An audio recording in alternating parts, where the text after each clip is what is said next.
Picture two very different scenes happening at the same time. In one, a classroom, somebody grinding through homework trying to graduate. In the other, a sleek office hunt in London for a secret AI lab, plus investors foaming at the mouth over the next big tech IPO.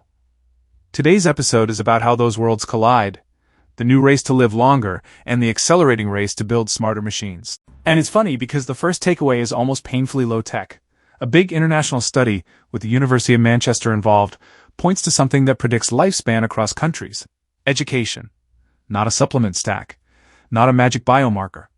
School. Right, the headline sounds like a motivational poster, but the idea is serious.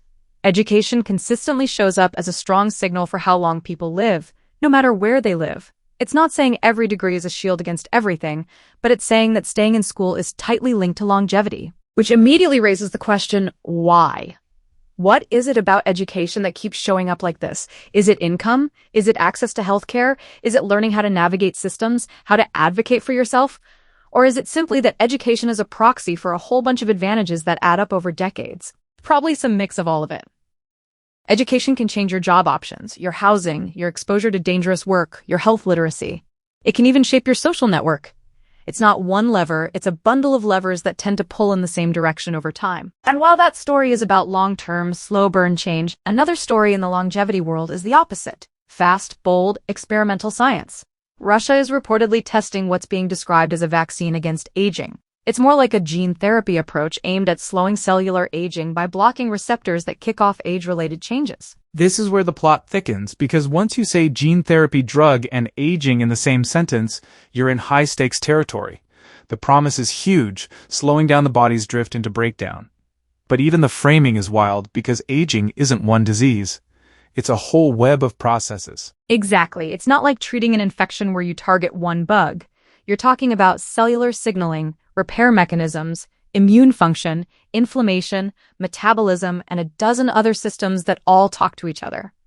So when researchers say they want to block certain receptors to delay aging-related changes, the obvious follow-up is, and what else changes when you pull that lever? Still, the direction of travel is clear. Governments, labs, startups, they're pushing hard on interventions that used to sound like science fiction. And the new supporting evidence on education almost functions like a grounding wire. Yes, futuristic medicine matters, but so do the basics that shape a person's whole life trajectory. And then the third act of the longevity story shows up, training the people who will deliver all this. There's a new world-first announcement that the Geneva College of Longevity Science is launching the first PhD program focused specifically on longevity medicine. Which honestly says a lot. Once you get formal degree programs, you're not just dabbling anymore. You're building an educational pipeline. You're creating a professional identity. Longevity medicine is a specialty, with researchers and clinicians trained to treat aging as something you can measure, influence, maybe even manage. It's like the moment a movement becomes infrastructure. And that infrastructure isn't just in universities. Longevity is spilling into business in some very modern ways. Hotels, travel, wearables, data platforms, biological age dashboards. Yes, the longevity goes mainstream wave. There's talk of a new global hotel brand built around preventive medicine. So instead of a basic spa and a sad treadmill, the pitch becomes, come here and we'll optimize you. Sleep, nutrition, lab work, recovery, personalized plans. And alongside that, you've got the data angle. Insights into biological age, not just the number on your birthday cake.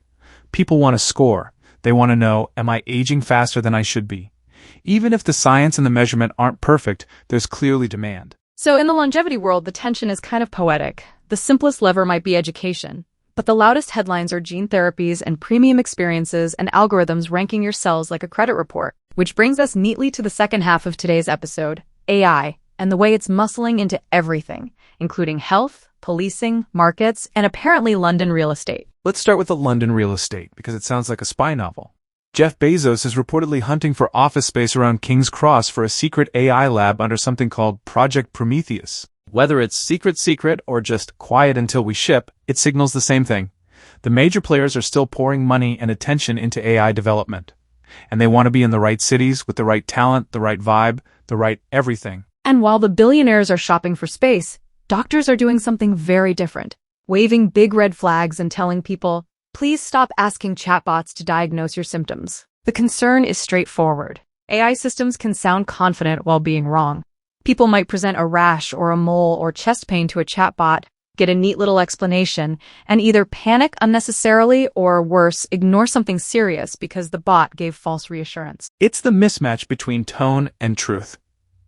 A chatbot can produce a clean answer instantly, but that doesn't mean it's practicing medicine. It's generating text that resembles medical advice.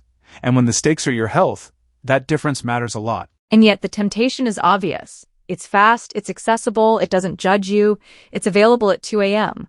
So when medical experts warn against it, they're pushing uphill against convenience. What's interesting is that AI is also being used in public safety in a way that feels more contained. Police body cameras with AI translation in Berkshire County. The idea is to bridge language gaps in real time between officers and community members. It's a practical application and arguably a helpful one. But it still carries the classic AI caveat. Translation errors can change meaning. In policing, a single misunderstanding can escalate quickly. So it's powerful, but it needs careful oversight. Meanwhile, the financial world is on its own roller coaster. Investors are buzzing over the possibility of massive AI-related IPOs, with big names like Anthropic and OpenAI hovering in the rumor cloud. The market is basically treating AI might go public like a gold rush. It's the hype cycle in real time. The promise is that these systems will reshape work, productivity, maybe entire industries. The fear is that valuations sprint ahead of reality.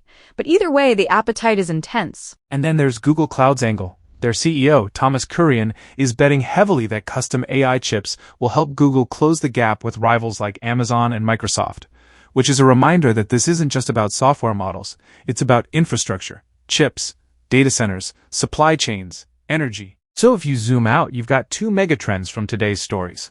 Longevity is becoming a system. Research, education programs, consumer services, and data products. And AI is becoming a system too. Labs, chips, public sector tools, healthcare temptations, and investor mania. Here's the twist that ties them together. Both trends are selling a version of control. Longevity says you can influence your trajectory, maybe slow the clock. AI says you can automate judgment, prediction, and decision-making. But in both cases, the risks show up when we confuse a tool for a guarantee. Exactly. Education correlates with longevity, but you still need public health, safe environments, and access to care. A gene therapy might delay a process, but it won't replace the basics of prevention.